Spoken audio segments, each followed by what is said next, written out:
नमस्कार, आपका स्वागत है हमारे YouTube चैनल स्मार्ट स्टडीज़ पर। तो हम शुरुआत करेंगे आज के करंट अफेयर्स की। हांगकांग ने सरकारी उपकरणों पर व्हाट्सएप और गूगल ड्राइव पर प्रतिबंध लगा दिया है। IMF ने चालू वित्त वर्ष के दौरान भारत की GDP वृद्धि दर को 7% पर बरकरार रखा। शिलोंग 2025 में भारतीय यात्रियों के लिए सबसे लोकप्रिय गंतव्य के रूप में उभरेगा। ऑस्ट्रेलिया को 55वें भारतीय अंतर्राष्ट्रीय फिल्म महोत्सव के लिए फोकस देश चुना गया। टाइटैनिक अभिनेता लियोनार्डो डिकैप्रियो के नाम पर नई हिमालयी सांप प्रजाति का नाम रखा गया।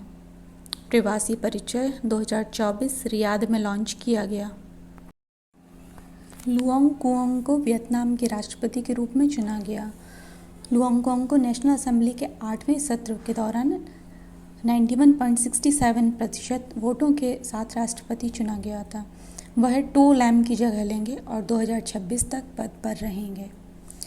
नेस्ट ने Amazon future engineer program launch किया। National education society for tribal students ने आंध्र प्रदेश, गुजरात और उड़ीसा सहित 7 राज्यों के 50 एकलव्य मॉडल आवासीय विद्यालयों EMRS में अमेजन फ्यूचर इंजीनियर प्रोग्राम के तीसरे चरण की शुरुआत की है। यह कार्यक्रम छात्रों के लिए ब्लॉकचेन, आर्टिफिशियल इंटेलिजेंस, कोडिंग और ब्लॉक प्रोग्रामिंग पर केंद्रित है। इसका उद्देश्य अनेक तकनीकी कौशल को बढ़ावा देना है। स्वावलंबन 2024 भारतीय नौसेना का नवाचार और स्वदेशीकरण पर जोर। भारतीय नौसेना के नौसेना नवाचार और स्वदेशीकरण संगठन NIIO द्वारा आयोजित यह प्रतियोगिता 28 से 29 अक्टूबर को दिल्ली के भारत मंडपम में आयोजित की जाएगी। इस कार्यक्रम की विषय वस्तु थीम नवाचार और स्वदेशीकरण से सशक्तिकरण है। पूर्व भारतीय महिला हॉकी कप्तान रानी रामपाल ने संन्यास की घोषणा की। भारतीय महिला हॉकी टीम की 29 वर्षीय पूर्व कप्तान रानी रामपाल ने अपने 16 वर्ष के शानदार करियर का अंत करते हुए संन्यास की घोषणा की है। उन्होंने भारतीय खेल प्राधिकरण में सहायक कोच के रूप में काम किया है और उन्हें हॉकी के लिए पद्मश्री मेजर ध्यानचंद पुरस्कार भी दिया गया है। अश्विन ICC विश्व टेस्ट चैंपियनशिप के इतिहास में सर्वाधिक विकेट लेने वाले खिलाड़ी बने। जायड्स को टाइफाइड वैक्सीन जडवाई VAC-TC के लिए WHO की मंजूरी मिली। उत्तर बिहार को पूर्वोत्तर राज्यों से जोड़ने के लिए 4,553 करोड़ रुपए की रेलवे परियोजना शुरू हुई। ITBP ने अपना 63वां स्थापना दिवस मनाया। दिल्ली सरकार विकलांग लोगों के लिए विशेष न्यायालय स्थापित करेगी। JNU के प्रोफेसर मजहर आसिफ को जामिया का कुलपति नियुक्त किया गया। भारत ने फ्रांस में आयोजित वर्ल्ड स्किल्स 2024 में 4 कांस्य पदक जीते। भारत जर्मनी में पहला समुद्री साझेदारी अभ्यास MPX आयोजित किया। महाराष्ट्र ने कक्षा 10 के लिए उत्तीर्ण अंकों को कम करने का प्रस्ताव रखा।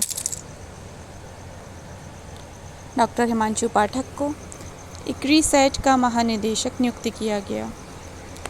बिहार के नीतीश कुमार ने 7,160 करोड़ की पंचायत परियोजनाओं का उद्घाटन किया।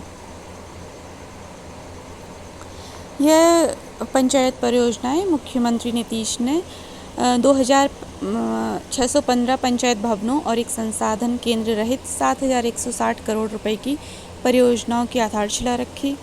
इस इमारतों पर सोलर पैनल लगाए जाएंगे।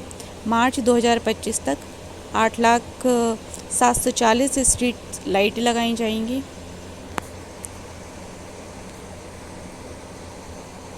एयरबस ने नई दिल्ली में नए भारतीय मुख्यालय और प्रशिक्षण केंद्र का उद्घाटन किया। भारत और चीन ने देपसांग और डेमचोक से सैनिकों की वापसी शुरू की। चक्रवाती तूफान दाना ने बंगाल और उड़ीसा में तबाही मचाई। चक्रवात दाना ने उड़ीसा और पश्चिम बंगाल को बहुत प्रभावित किया है। चक्रवात गर्म समुद्री जल 26.5 डिग्री सेल्सियस से ऊपर पर बनते हैं। वे गर्म हवा के तेज़ी से ऊपर की ओर बढ़ने के कारण विकसित होते हैं, जो संघनित होकर ऊर्जा निर्मुक्त करती हैं।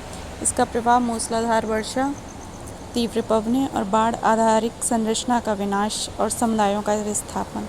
दाना नाम कतर द्वारा सुझाया गया था।